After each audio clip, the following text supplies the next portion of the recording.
अवसर आम डाकिलु जे यशस्वी प्रधानमंत्री नरेंद्र भाई मोदी आज एक विशेष संवाद वार्ता सम्मेलनी जेते प्रशंसा कले कम हम जे ओडिशा को गोटे फोकस राज्य ओडिशार विकास को त्वरान्वित करने ओडिशार अपार संभावना को आगू नवाई एक अवसर तैयारी करने भाव में गुरुत्व दे ओडिशा रे सरकार हवा परे ओडिशा रे विभिन्न कार्यक्रम जबली कार्यक्रम निरंतर भाव में चली विगत दिन मानकरे ओडिशार विमानचल आरंभ होती ओडिशार भित्तिभूमि को ठीक करने जो ओडिशार संभावना अच्छी ओडिशा समृद्ध हो ओडिशा एक नंबर राज्य हो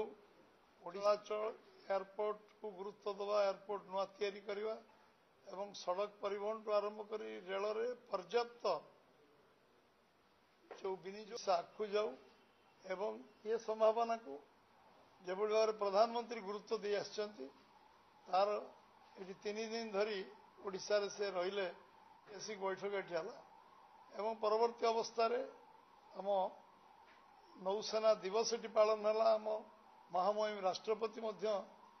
ओडिशा रे एठिकार पुलिस निर्देशक मान सम्मेलन में सारा भारत वर्षर विषय अनुध्यान करने एवं एक जुगांतकारी बैठक ऐतिहासिक कार्यक्रम को उद्घाटन कले एवं जनवरी 8, 9, 10 प्रवासी भारतीय मानकर एटी जो सम्मेलन हम जो समावेश हम गोटे नुआ संभावना सृष्टि हम एटी आमर खनिज संपद अच्छी जल संपद अच्छी एवं आज पर्यटन शिल्पर विकास 160 देश एठिकी आमर जो मैंने आसुच्चंती गोटे ओडिशा रे बहु संभावना अच्छी कृषि विकास दिगरे बहु नुआ दिगंत सृष्टि होवार संभावना अच्छी जो संभावना को साकार करने जो स्लोगान था तो परिवर्तन करने आज प्रधानमंत्री जो प्रयास कर निश्चित भाव में ओडिशा प्रदेश भारतीय जनता पार्टी तरफ आम स्वागत करुशा को ओडिशार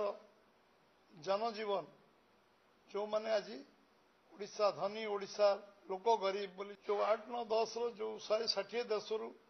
आमर प्रवासी भारतीय माने आसवे स्वागत संबर्धना भारतीय जनता पार्टी तरफ केवल एही भली वीडियो देखिबा पाई आम चैनल को लाइक शेयर सब्सक्राइब करंतु ब्यूरो रिपोर्ट ओडिया न्यूज।